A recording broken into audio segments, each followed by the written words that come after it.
अस्सलाम वालेकुम दोस्तों, इस औरत ने कहा है कि आजकल मजहब एक हथियार बन चुका है, लोगों को मौत का निशाना बनाया जा रहा है। और इसके बाद डॉक्टर जाकिर नायक ने दिलचस्प सा जवाब दिया है। वीडियो बहुत ही इंटरेस्टिंग है, आइए देखते हैं। People are being targeted. Religion has become a weapon instead of something that can save you. लेकिन एक बात आज जानना चाहता हूं कि आप यहाँ केवल, जैसा मुझे सुनने में और देखने में अभी पड़ रहा है, कि आप जो बात कह रहे हैं केवल इस्लाम धर्म की आखिरी बात, इस्लाम धर्म की सारी बातों को आप कबूल करवा रहे हैं और इस्लाम धर्म को सर्वोपरि मान रहे हैं। मैं भी मानूंगा अगर आप मेरी बात को, अभी ईसाई धर्म भी है, बौद्ध धर्म भी है, जैन धर्म भी है और सिख धर्म भी है, हिंदू धर्म भी है। और धर्म क्या है? धर्म तो मैं मानता हूं पानी का धर्म ठंडा है, सूर्य रोशनी देता है उसका धर्म है, चांद रोशनी देता है वो धर्म है, हवा का बहना वो धर्म है। ये संप्रदाय है या क्या है, या किसको मानना चाहिए, या जो लोग जहां मान रहे हैं वो अच्छी बात है, या हम नहीं मान रहे हैं तो उसमें हमारा क्या नुकसान है? इसको जरा तमाम बातों को मेरा स्पष्टीकरण चाहिए कि किस धर्म को मानने से और किस बात को मानने से मनुष्य का कल्याण हो सकता है। भाई साहब ने बहुत अच्छा सवाल पूछा है और बहुत अहम सवाल पूछा है। वो कहते हैं कि वो इंसानियत धर्म में मानते हैं, सारी मजहब किताब को पढ़ते हैं, लेकिन यहाँ देख रहे हैं कि जाकिर बाकी लोग का हवाला देखे, लेकिन इस्लाम कहते हैं कि इस्लाम फाइनल है, इस्लाम मेन है। ये आपने जैसा कहा इस्लाम मेन है। भाई साहब ये मैं नहीं कह रहा हूँ, ये वेद में लिखा है। अगर वेद में लिखा है कि आखिरी अवतार कल के अवतार है, अगर लिखा है तो मैं उस चीज को निकाल नहीं सकता हूं ना। मैंने तो नहीं लिखा हूं, उसी तरीके से बाइबल में लिखा है। आपने कहा बाइबल का, आपने कहा वेद का, बाइबल में लिखा है। बाइबल पढ़ेंगे, gospel of John chapter number 16 verse number 12 to 14, ईसा अलैहिस्सलाम कहते हैं, I have many things to say unto you but he cannot bear them now, for he when the spirit of truth shall come he shall guide you unto all truth, he shall not speak of himself, all that he shall speak। ये दे रहे हैं कि एक आखिरी पैगंबर मोहम्मद सल्लल्लाहु अलैहि वसल्लम आने वाले। ये मैंने तो बाइबल नहीं लिखी ना, मैंने तहकीक की। अगर मैं तहकीक करता आप आके बोलो डॉक्टर जाकिर नाइक आप जो कह रहे बाइबल में नहीं है, लेकिन आपने कभी नहीं सुना, आप अजीब बात सुन रहे तो आपको अजीब लग रहा है और बहुत लोग को अजीब लग रहा है। कुछ लोग कबूल करे, कुछ लोग कबूल करने से डरते। फर्क ये है। नहीं सुनिए बात, तो ये आप बोलना चाहिए जाकिर भाई बाइबल में gospel of John chapter 12 verse 14 है ही नहीं। अब लेके आओ बाइबल, पढ़ो मेरी बात। ये कल की पुराना है ही क्या? नहीं, आपकी किताब में लिखा है तो मैं छुपा तो नहीं सकता हूं ना। मैं क्या कहता हूं कि सारी धार्मिक किताब को लो और यकसा है वो फॉलो करो, जो यकसा नहीं उसको छोड़ दो ना। तो अक्सर जितने अहम मजहब है, चाहे हिंदू मजहब है, चाहे बुद्ध मजहब है, चाहे ईसाईयत है, चाहे जुडाइज्म है, चाहे इस्लाम में, सारे में यकसा लिखा है। आप अगर पढ़ेंगे हिंदू मजहब की किताब, वेद पढ़ेंगे, बाइबल पढ़ेंगे, old testament, new testament, Judaism, Christianity, इस्लाम, ये चारों मेन मजहब को आप लेंगे, सब में लिखा है खुदा एक है, उसका कोई अक्स नहीं है। आखिरी पैगंबर मोहम्मद सल्लल्लाहु अलैहि वसल्लम है, तो मैं थोड़ी छुपा सकता हूँ। मुसलमान भी चौंक जाते, इस्लाम और हिंदुइज्म भी यकसानियत हो ही नहीं सकती।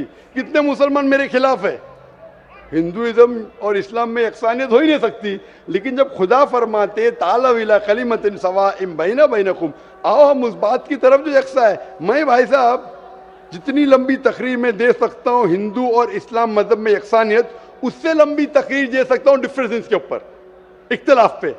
लेकिन मेरा काम इख्तिलाफ ने, मेरा काम यकसानियत का है, क्योंकि मैं तालिब इल्म हूँ। मैं अगर तकरीर करने लगूँ कि हिंदू मजहब और इस्लाम में डिफरेंस क्या है, तो और लंबी तकरीर कर सकता हूँ मैं। लेकिन मेरा काम है लोगों को जोड़ना, लोगों को तोड़ना नहीं। लेकिन जोड़ते वक्त जब मालूम पड़ रहा है सही, अगर बाकी के धार्मिक गुरु अपने लोग से नहीं कह रहे, क्या उनके किताब में लिखा है कि खुदा एक है, खुदा के अलावा किसी की और पूजा नहीं करना चाहिए, आखिरी पैगंबर मोहम्मद सल्लल्लाहु अलैहि वसल्लम, उनकी गलती है, मेरी गलती क्या है? और मैं तो खुले मंच पे बोल रहा हूं ना। और मैं कहता हूं कि आओ आपके धार्मिक आदमी को लेके आओ, अगर गलती है बैठ के हम डिस्कशन करेंगे, जिस तरीके से मैंने श्री रविशंकर के साथ किया था। श्री रविशंकर हिंदुस्तान में सबसे ज्यादा माने जाने वाले इन स्क्रिप्चर्स में श्री रविशंकर है। उनके साथ मुनाजरा किया मैंने ओपन स्टेज के ऊपर, ओपनली। तो इसके अंदर अगर हक बात सामने आ रही है, लोग हक कबूल कर रहे, उसमें क्या है? आप मुझे ऐसी कोई चीज लेके आओ जो मैं नहीं मानता हूं और कुरान और वेद में लिखे मैं फौरन मानूंगा। आप एक चीज पेश करो मुझे, एक जो कुरान और वेद में लिखा है कि इसमें मैं अमल नहीं करता हूं, फौरन अमल करूंगा। भाई साहब समझ रहे हैं क्या बोल रहा हूं मैं? इसको कहते हैं इंसानियत। खाली मुंह से बोलना इंसानियत क्या है? ये तो पॉलिटिशियन का काम हो गया। मैं सब में मानता हूं, सब में मानता हूं, सब में मानता हूं, तो अमल तो करो। जो आदमी अमल नहीं करता, सिर्फ मुंह से बोलता है, वो तो माफ करना, मेरे हिसाब से ये ढोंगी है। वो जितने लोग आते प्लेटफॉर्म पे बोलते सर्वधर्म एक है, वो ढोंगी है। उन्होंने अपनी किताब ही नहीं पढ़ी है। ऐसे ढोंगी लोग से क्या बात करना? मैं हक की बात कर रहा हूं। आप एक चीज मुझे दिखाओ जो कुरान और वेद में लिखी है, मैं फौरन मानूंगा। चैलेंज करता हूं मैं, एक चीज लिखो जो आपके शास्त्र में लिखी और कुरान में लिखी है, फौरन मानूंगा मैं। इसको बोलते जिगर। यंग हूं मैं आपसे यंग हूं, लेकिन जिगर रखता हूं अल्हम्दुलिल्लाह। बड़े मंच पे सिर्फ यहाँ ने दिगर ममालिक में जाके बोलता हूं, इसलिए लोग मुझसे डरते हैं। ये आ जाएगा तो पोल खुल जाएगा, भाई हमारी दुकान बंद हो जाएंगी। लोग बोलते हैं हमारी दुकान बंद हो जाएंगी। मैं जब जानता हूं मैं हक के ऊपर, और जैसा आपने सुबह में कहा था कि लोग विरोध करेंगे अच्छे लोग का, वही बात। मैं हक की बात क्यों, किससे डरना? खुले मंच पे कह रहा हूं, मुझे आजादी है देश में। अगर किसी को आने का मुकाबला करने का, तो डायलॉग भी करने को मैं तैयार हूं। ऐसा आदमी जिसके पास इल्म है, चाहे हिंदू मजहब का हो चाहे क्रिश्चियनिटी मजहब का हो, कोई भी शख्स जो 10,000 पब्लिक, कोई भी हिंदू कोई भी क्रिश्चियन दुनिया में जो अपने खुद की तकरीब पे 10,000 लोग को गैदर कर सकता है। यहाँ माशाल्लाह कितने लोग हैं? यहाँ तकरीबन 5-10 लाख लोग हैं, बराबर। सिर्फ 10,000 अपनी तकरीब पे अगर वो जमा कर सकता है और मुझसे मुनाजरा करना चाहता है, मैं तैयार हूँ। कोई आलतू फालतू रस्ते वाले से नहीं, 10,000 लोग को अपनी तकरीब पे जमा कर सकता है वो, और मुझसे मुनाजरा करना चाहता है, मैं तैयार हूँ। क्योंकि मैं हक की बात करता हूँ। खाली बोलना सर्वधर्म क्या है? मैं सच्ची में लोग को एक करने चाहता हूँ, जो कुरान में लिखा है, जो वेद में लिखा है, जो बाइबल में लिखा है। कि जो वर्दी पहनते हैं वही क्या देशभक्त होते हैं, मेरा कहना आप समझ रहे हैं। और मैं आपसे, आपके हाथ से मैं कुरान को पाना चाहता हूँ, क्योंकि मुझे बहुत कुछ जानना है। मुझे कभी कभी लगता है कि ना भगवान है ना खुदा है।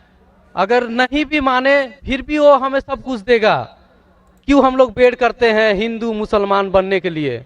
ऐसा लगता है हमें। तो हमको बहुत जानकारी अभी बाकी है, हम जानना चाहते हैं। हमको लगता है कि ऐसा कुछ नहीं है, क्योंकि अगर स्वर्ग और नर्क है तो कौन देखा है, कौन जाके आया है, और कहाँ पर है वो? अगर कोई गया है या किसने बोला है, मेरा माथा काम नहीं करता है।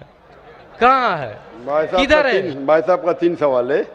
पहला सवाल है, भाई साहब ने कहा है कि वर्दी पहनने से क्या वो देशभक्त बन जाता है, ये आपका सवाल था। मैं वर्दी पहनने से देशभक्त नहीं बनता है। बहुत से लोग वर्दी पहन के अपने देश से गद्दारी भी करते हैं। तो वर्दी पहनने वाला देशभक्त जरूरी नहीं है। जो अपनी देश की रक्षा करता है और देश के लिए काम करता है, वो सही इंसान है। वर्दी जरूरी नहीं, वर्दी है या नहीं है वो कुछ अहम क्राइटेरिया नहीं। दूसरा सवाल आप चाहते कुरान मजीद मुझसे ले पा सकते हैं। तीसरा कि मैं कभी सोचता हूं कि खुदा है क्या नहीं है, क्यों लोग आपस में झगड़ते, स्वर्ग है क्या नहीं है, किसने देखा स्वर्ग है क्या नहीं है, तो क्या करना क्या जानना। भाई साहब आपने कभी किसी को 10 माले से खुद ही मारते देखा? भाई साहब नहीं देखा, तो 10 माले से खुद ही मारेंगे? मारो खुद ही ना। क्यों नहीं मारेंगे? क्यों नहीं मारेंगे? क्योंकि मर जाएंगे। नहीं देखा फिर भी यकीन है। आपने किसी को मरते हुए देखा 10 माले से खुद ही मारते हुए? नहीं सर। सुना सिर्फ ना? सुना है। सुना, यकीन क्या है ना अपने बुद्धि पे। तो यही चीज, सब चीज देखना जरूरी नहीं। मैं स्वर्ग को देखूंगा तो ही मानूंगा कि आपको अमेरिका जाना जरूरी है मानने के लिए अमेरिका है क्या? नहीं। आज टेक्नोलॉजी बढ़ चुकी है भाई साहब। आप 10 मारे से खुद ही मार के एक आदमी को मरते देखेंगे, फिर ही बोलेंगे अच्छा 10 मारे से खुद ही मारेगा तो इंसान मर जाएगा। ये जरूरी नहीं देखना। अपने बुद्धि से आपको इम्तिहान लेने पड़ेगा, क्या बात सच है क्या बात गलत है। तो आप जब पढ़ते हैं, जो शास्त्र पढ़ते हैं, जो आपकी बुद्धि को नहीं संतुष्ट करता है, आप उसमें नहीं मानते। तो ऐसे शास्त्र पढ़ो जो आपकी बुद्धि को मनवाएगा। और मिसाल के तौर के ऊपर कुरान मजीद, आज अगर आप साइंस और टेक्नोलॉजी के हवाले से कुरान मजीद चेक करते, कुरान मजीद में एक भी आयत नहीं जो साइंस के खिलाफ है। आज आप 80% चीज मिसाल के तौर पे साइंस के जरिए कुरान मजीद की साबित कर सकते। 20% एम्बिग्युअस है, नीदर सच नीदर गलत। मिसाल के तौर पे साइंस ने ये साबित नहीं की कि स्वर्ग है या नरक है, बराबर। साइंस ने ये भी नहीं साबित की कि दूसरी जिंदगी है, पुनर्जन्म, लाइफ आफ्टर डेथ। लेकिन अगर 80% 100% सही है, 20% डाउटफुल है, नीदर राइट नीदर रॉन्ग, मेरी लॉजिक कहती है कि इंशाअल्लाह ये 20% भी सही रहेंगी। ये अंधविश्वास नहीं है, ये लॉजिकल विश्वास है।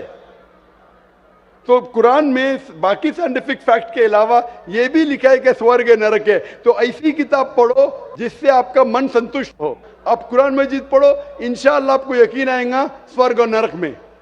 आप आके कुरान मजीद ले सकते हो भाई साहब। सर, स्वामी विवेकानंद बोलते हैं कि स्वर्ग और नर्क अपना दिल में है।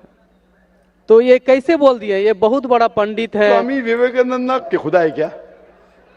आप वेद की बात मानेंगे, स्वामी विवेकानंद की बात मानेंगे? सर, हम लोग यंग तो बहुत उसको फॉलो करते हैं। हाँ, अगर कोई आदमी ने गलत किया, इंसान गलती कर सकता है क्या नहीं? इंसान गलती कर सकता है क्या नहीं? कर सकता है सर। कर सकता है। तो कोई इंसान कुछ चीज कहता है, आपको देखने पड़ेगा वो सही है क्या गलत है। मैं भी इंसान हूं, मैं भी गलती कर सकता हूं। गलती क्या तो बोलूंगा सॉरी भाई, इंसान हूं, गलती कर सकता हूं। कर सकते क्या नहीं? तो अगर स्वामी विवेकानंद ना वेद के खिलाफ बात करे तो उसकी बात मत मानो। जो बात वो वेद के मुताबिक करते वो बात मानो। आप समझ रहे?